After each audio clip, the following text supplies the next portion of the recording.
শেখ হাসিনার শাসনামলে ভারতের সাথে বাংলাদেশের সম্পর্ক ছিল স্বামী স্ত্রীর মতো। সেই কারণে বাংলাদেশের সাথে চীনের কূটনৈতিক সম্পর্ক খুব একটা ভালো ছিল না। কিন্তু জুলাই আগস্ট বিপ্লবের কারণে 5 আগস্ট ভারতে পালাতে বাধ্য হয় শেখ হাসিনা। আর ফ্যাসিস্ট শেখ হাসিনা ভারতে পালিয়ে যাবার পর ভারতের সঙ্গে কূটনৈতিক টানাপোড়েনের মধ্যে বাংলাদেশকে কাছে টানতে সক্রিয় হয়েছে চীন, হাতছানি দিচ্ছে বন্ধুত্বের।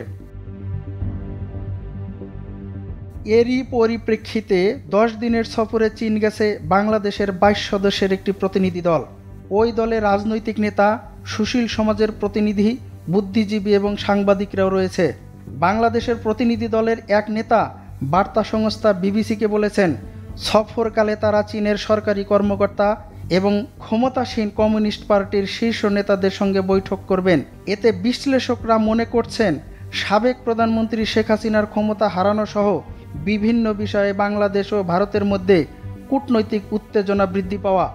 এই সুযোগে চীন বাংলাদেশের সঙ্গে তাদের কূটনৈতিক সম্পর্ক জোরদার করার চেষ্টা করছে।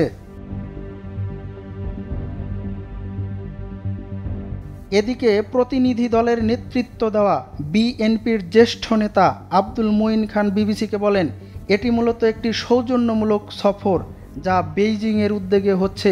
প্রতিনিধি দলে বিএনপি ও তার মিত্র দলের নেতা ছাড়াও ছাত্র আন্দোলনের বেশ কয়েকজন সদস্য রয়েছেন। উল্লেখ থাকে যে গত আগস্টে এক গণ অভ্যুত্থানে পতন হয় প্রধানমন্ত্রী শেখ হাসিনা সরকারের। এরপর নোবেল বিজয়ী ডক্টর মোহাম্মদ ইউনূসের নেতৃত্বে অন্তর্বর্তী সরকার ক্ষমতায় এসেছে। ইতিমধ্যে অন্তর্বর্তী সরকার মানবতাবিরোধী অপরাধের অভিযোগে বিচারের মুখোমুখি করার জন্য শেখ হাসিনাকে বাংলাদেশে ফেরত পাঠানোর আহ্বান জানিয়েছে।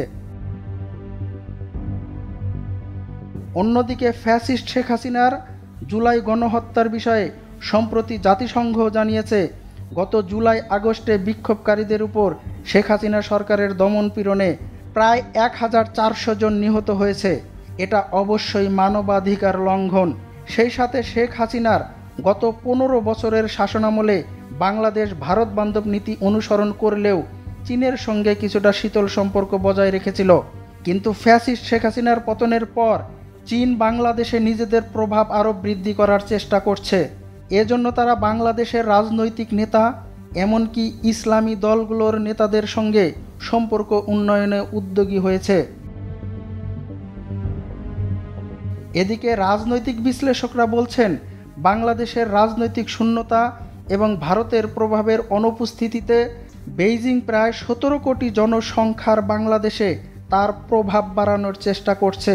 চীন বাংলাদেশের সবচেয়ে বড় বাণিজ্যিক অংশীদার এবং দুই দেশের বার্ষিক বাণিজ্যের পরিমাণ $24 বিলিয়ন।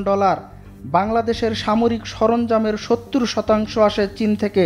ভারত ও বাংলাদেশের অন্তর্বর্তী সরকারের মধ্যে যোগাযোগ কমেছে, কারণ শেখ হাসিনাকে আশ্রয় দেওয়ার জন্য এই সমালোচনা দিল্লি থেকেও তীব্র প্রতিক্রিয়া সৃষ্টি করেছে। দুই শক্তিধর দেশ যখন প্রভাব বিস্তারের জন্য লড়াই করছে, তখন নেপাল, শ্রীলঙ্কা ও মালদ্বীপের পথ অনুসরণ করছে বাংলাদেশ। বেইজিং সিংহুয়া বিশ্ববিদ্যালয়ের সিনিয়র ফেলো ঝৌ বো বলেন, পুরো উপমহাদেশ দিল্লির প্রভাব বলয়ে থাকবে এটা বিবেচনা করা ভারতের উচিত হবে বলে আমি বিশ্বাস করি না। এই মনোভাব ভারতকে ক্ষতিগ্রস্ত করবে। রুহুল আমিন শিশির, বৈশাখী সংবাদ।